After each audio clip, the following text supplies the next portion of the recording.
मागील 6 महिन्यापासून एसटी कर्मचारी आपल्या हक्काची लढाई लढत होता आणि आता त्याचाच फायदा घेऊन शकुनी काकांनी 2000 कोटीची बँक आणि त्यांची मालमत्ता गिळंकृत करण्याचा डाव आखलाय। एसटी बँकेची निवडणूक घोषित केलेली आहे आणि जो थकबाकीदार आहे त्यांना या निवडणुकीमध्ये मतदान करता येणार नाही असा फतवा काढलाय।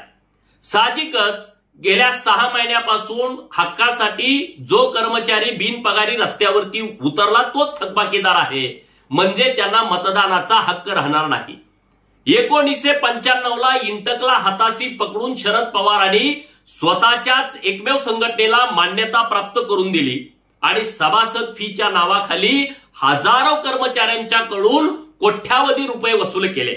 याच्या व्यतिरिक्त दरवर्षी अधिवेशनासाठी 500 रुपये प्रत्येकी आणि वाढदिवसाच्या निमित्तानं मनसोक्त रक्कम गोळा करून वेगवेगळ्या मार्गाने जवळपास 100 कोटी रुपये यांनी गिळंकृत केलेले आहेत। त्यातून वर्षाआड आपल्या जवळचे जे बगलवच्चे आहेत त्यांना 20-20 लाखाच्या आलिशान गाडी खरेदी करून दिलेले आहेत।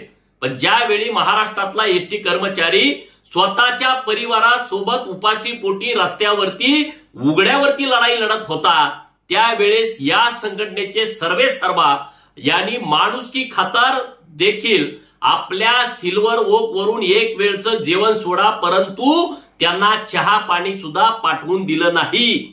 जरा तरी यांच्यामध्ये माणुसकी असती तर यांनी महाराष्ट्रातील एसटी कर्मचाऱ्यांच्या 135 विधवा भगिनींना आर्थिक मदत केली असती। अशा मुघलाई प्रवृत्तीला आम्ही धडा शिकवणार आहोत आणि कायदेशीर मार्गाने यांचा डाव उधळणार आहोत। जय मल्हार, जय महाराष्ट्र।